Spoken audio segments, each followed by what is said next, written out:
佢其實今日排過一位就梗係唔係幾好，因為佢係要留翻後啲再望空去衝。你其實睇到呢場馬都係，即係當然呢個亦都係賽後講啦。咁佢出咗嚟之後咧，佢要嘥好多時間，要等隻馬 relax 同埋再兜一個圈咁樣再上。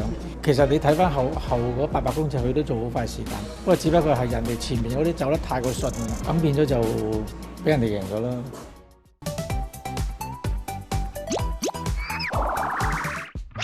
金槍60喺董事杯挑戰精英大師連勝紀錄失敗，震驚唔少馬迷啊！不過勝敗乃兵家常事，唯有下次再努力啦。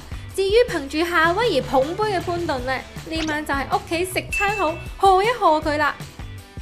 而 Vincent 雖然失落董事杯，不過都係8週年紀念短途杯勝出頭馬，為偉達帶嚟佢重練首場 G1。It's different when you're on them, you're in control.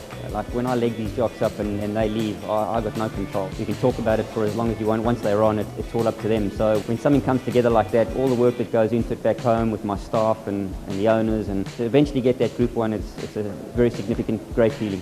偉達之後亦都特別喺 IG 出 po 記錄呢個歷史時刻，希望13少繼續努力，頭馬陸續有嚟。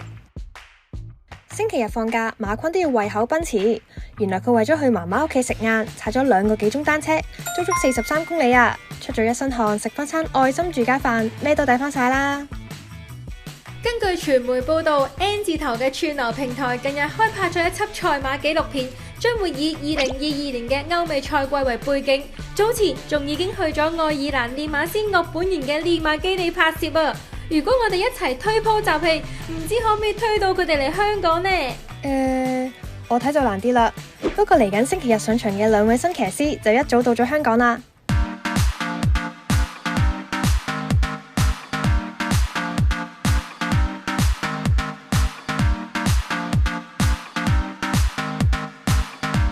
Probably why not is more the question you've got to ask. It's the racing mecca of the world.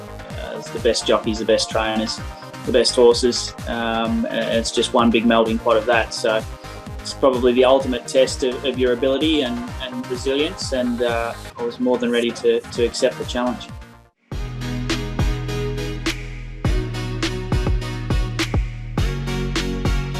Yeah, look, I think the decision came at a really good time for me professionally. We're sort of heading into a bit of a lull.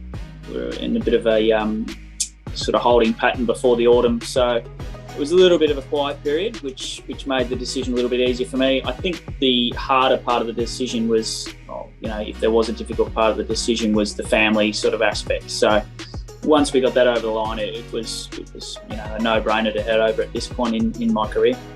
Ruler the Inferno right down the centre. Wild Ruler and the Inferno. Wild Ruler just in front of the Inferno. Wild Ruler has won from the Inferno, trekking third. Photo 4, Ballistic Lover. Yeah, I guess not too dissimilar with the way that racing's sort of structured. Obviously, Hong Kong's probably on a much grander scale, but I think any Asian experience when you come to, a melting pot like Hong Kong is going to be invaluable. Obviously, dealing with the horses that are trained at one facility, although I see at Chongfa you've got the new facility here now. So dealing with that type of thing, dealing with ratings bands and things like that, and just focusing on 1 or 2 tracks is good, invaluable experience, and I think it's seizing me up a little bit for Hong Kong.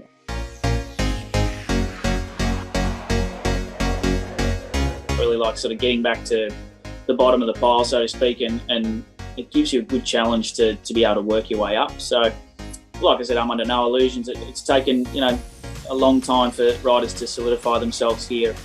Blake Shin's really hitting his straps now. It took him a little while to get going, and other riders have come and gone that haven't done so well here and have done well in their own sort of backyard. So, it isn't for everyone. It appears that trainers are looking for lightweight riders with some more experience maybe than some of the claimers. The claimers are doing a great job holding the fort there on the lighter weights, but it appears as though what trainers are after at the moment here, and I'm hoping I can fill that void. So riding light, comes pretty comfortably to me. Obviously, during the spring I ride much lighter than I normally would, but week to week in Australia, our minimum's 54, and I do that quite comfortably. And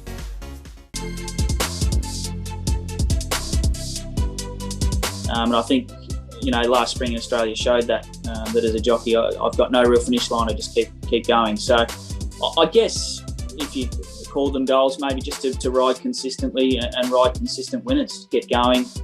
To find a young horse on the up would be fantastic. I realise that that's going to be extremely difficult given the stronghold that Zach, Joe and Karis appear to have with the expatriate riders. So, but yeah, to develop a young horse into a nice sort of cups horse would be fantastic. 嘉里同莫丹尼星期六就正式出關，星期五我哋仲會送上嘉里嘅訪問，記得留意啦。今集就講到呢度，下集再同大家報料啦，拜拜。